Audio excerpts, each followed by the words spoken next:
The Lordship of Jesus Christ. O Adonai, if I have found favor in your eyes, he said, then let the Lord, Adonai, the angel of covenant, the Messiah, go with us. Although this is a stiff-necked people, forgive our wickedness and our sin, and take us as your inheritance. Exodus 34:9. According to the commission given to Moses, supernatural signs have a voice. Exodus 4:8, King James Version. There is a message that accompanies the signs.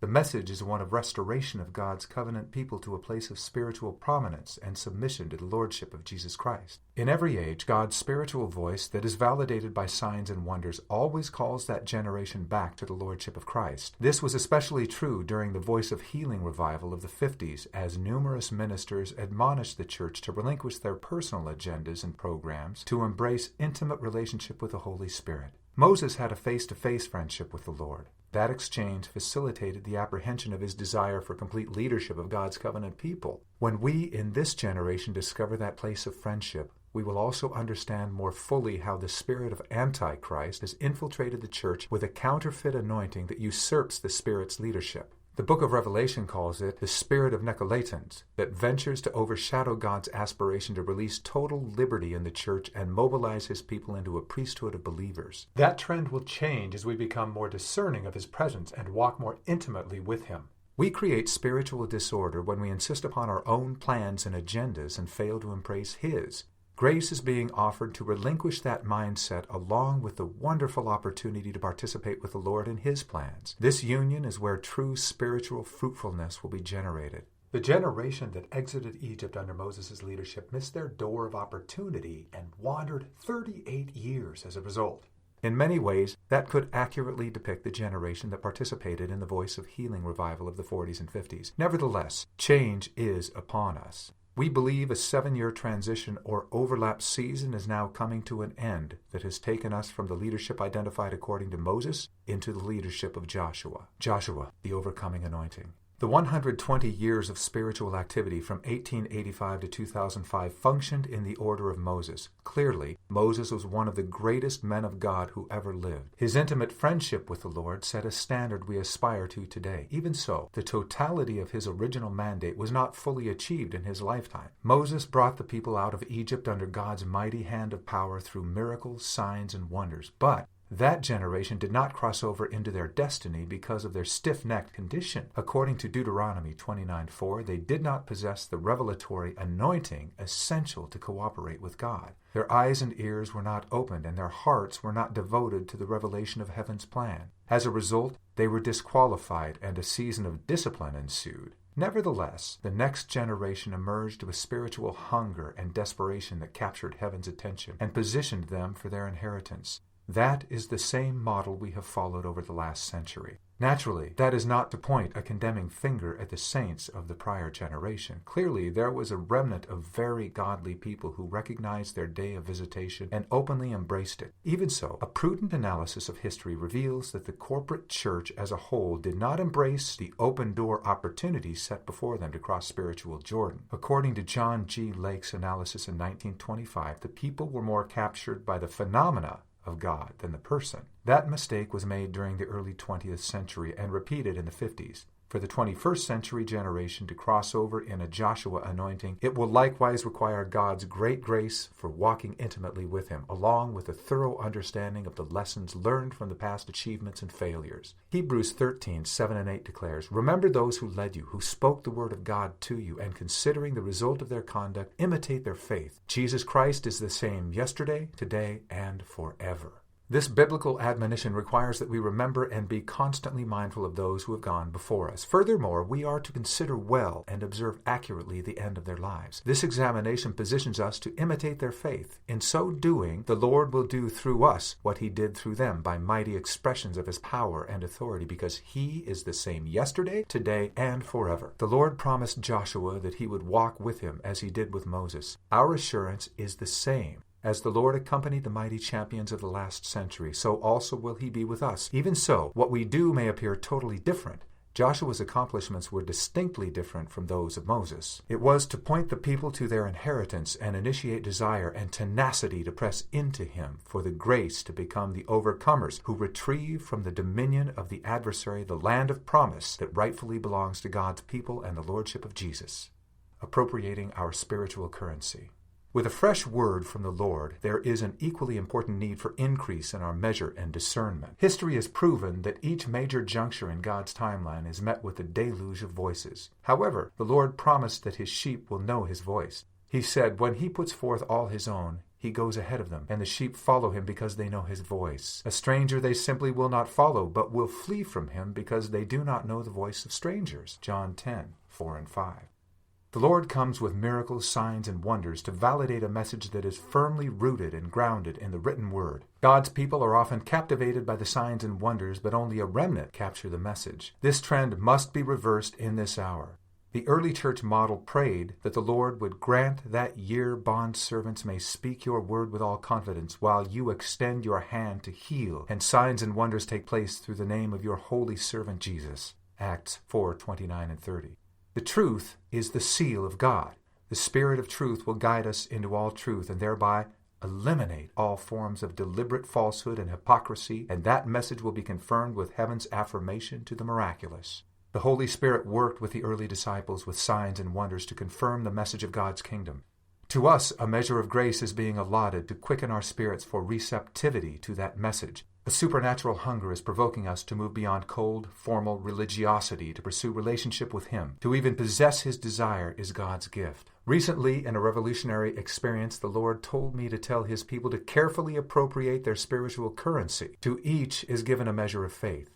We must exercise keen discernment to determine where we appropriate that faith and invest our time, energy, and spiritual currency into this new day. There are many prophetic voices out there, and we must discover the ones that have life of God, free from the Laodicean spirit. The Laodicean church age is one identified in the Scripture as lukewarm Christianity, with the people's rule that creates apathy and lethargy. It is fundamentally essential for the spirit of stupor to be extracted from us to begin to see with spiritual eyes. The Apostle Paul said, "Even if our gospel is veiled, it is veiled to those who are perishing, in whose case the God of this world has blinded the minds of the unbelieving, so that they might not see the light of the gospel of the glory of Christ, who is the image of God." 2 Corinthians 4:3-4. Our adversary has worked diligently to release the spirit of stupor over the Western Church. This diabolical scenario blinds our eyes and shields our ears to spiritual truth. It shields us from a glory of Christ that depicts the perfect image of God and promotes a sense of satisfaction to simply live in a justified state without being incited to greater depths in Him. A great light will be offered to those who have formerly known darkness and gloom.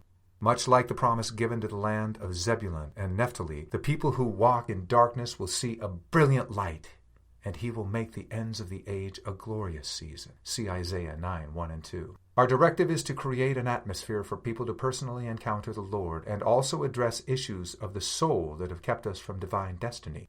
The Lord is expressing His desire to release a revelatory realm that allows people to obtain a vision of destiny and the hope of our calling that dispels hopelessness and gloom. Paul said, "Now we have received not the spirit of the word, but the Spirit who is from God, so that we may know the things freely given to us by God, which things we also speak, not in words taught by human wisdom, but in those taught by the Spirit, combining spiritual thoughts with spiritual words."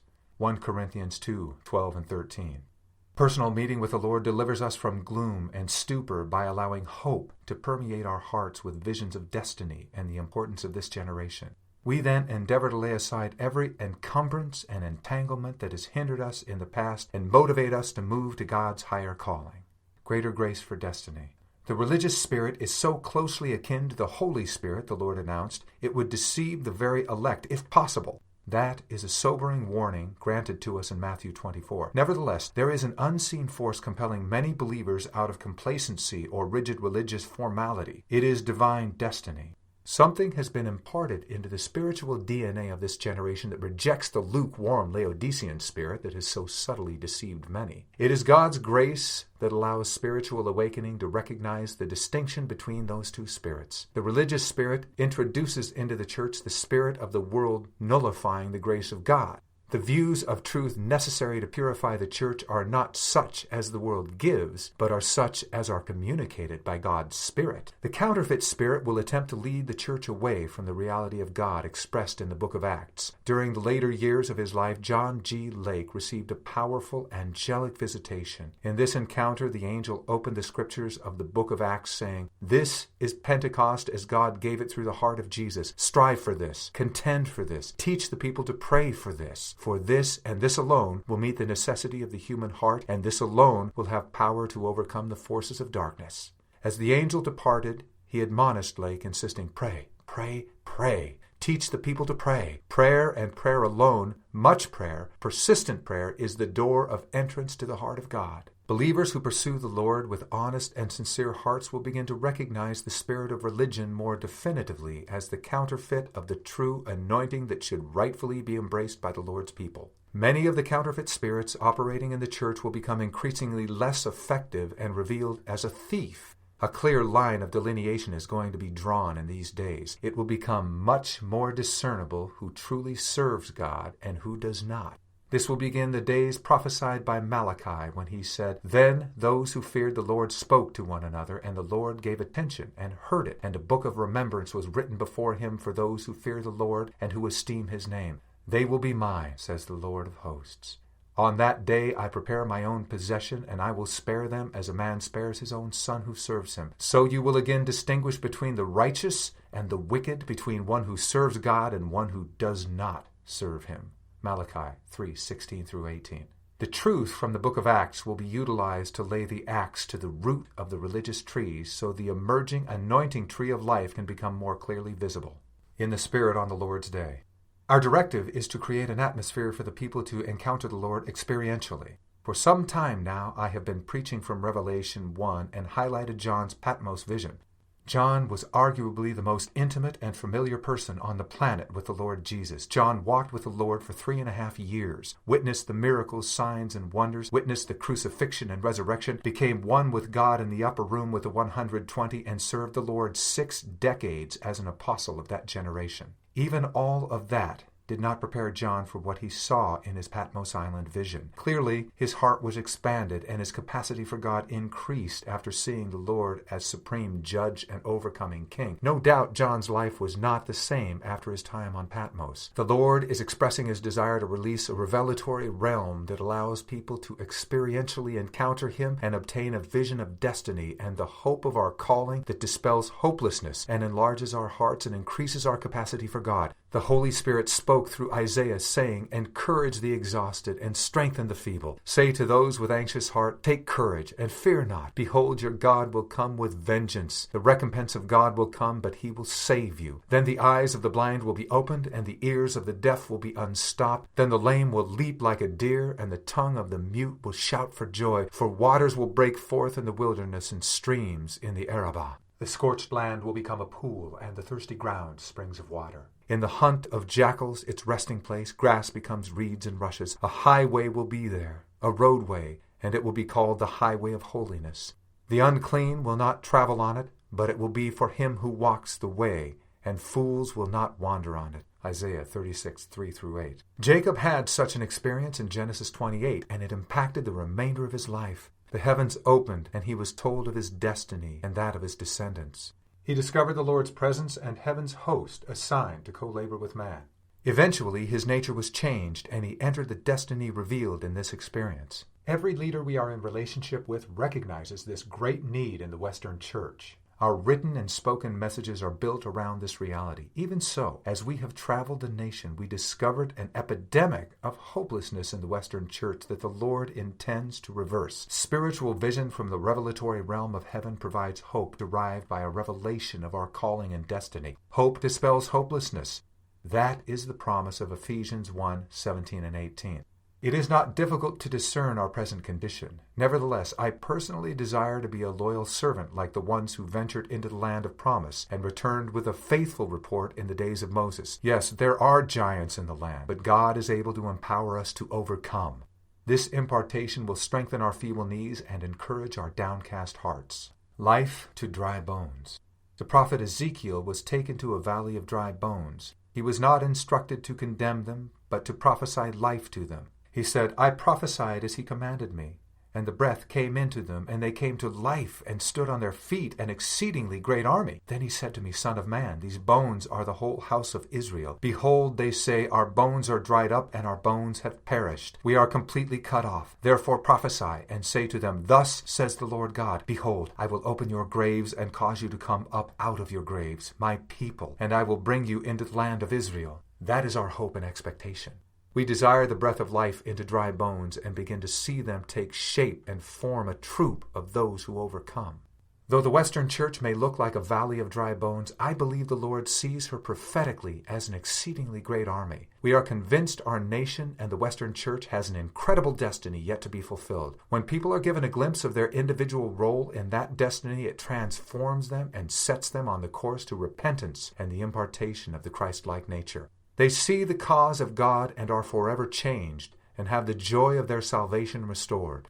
We are seeing that happen now. Strongholds of hopelessness, despair, depression, and other oppressive mindsets will be overcome when God's Zoe life is breathed into this army. To see the revelation of His glory and power, we must be partakers of His nature and convey the attributes that capture His attention. Perhaps no man in history experienced this more than Moses. There were partitions of Moses' nature that pleased God and qualified him for his destiny. Even so, the Apostle Paul challenges New Testament believers to press into God and experience all that Moses did and more. Moses knew the Lord face to face and friend to friend under a covenant sealed with the blood of bulls and goats. How much more should we in the covenant sealed with the very blood of Jesus Christ? 2 Corinthians 3, 7-8. The example of Moses. As the leader of Israel, Moses, described in Scripture as the meekest man in the land, stood on the brink of inheriting long-awaited promises. Nevertheless, to his credit, he was not satisfied to simply experience God's promises. He also longed for God's presence. This clearly implies the unwise ability to walk in our prophetic promises without the Lord's presence. Furthermore, Moses' heart was not satisfied with the Lord's promise and presence. He also desired to see His glory. These should also be our expectations and longings. As the Lord passed before Moses in His goodness, He declared, the Lord, a God merciful and gracious, slow to anger and abundant in loving kindness and truth, keeping mercy and loving kindness for thousands, forgiving iniquity and transgressions and sin, but who will by no means clear the guilty, visiting the iniquity of the fathers upon the children and the children's children to the third and fourth generation. Exodus 34, 6 and 7 Amplified. It is the very nature of God to be filled with kindness and truth. These virtues will position us exceedingly. These virtues will position us to experience the beams of heavenly light that proceed from His hands to display great exploits to His glory.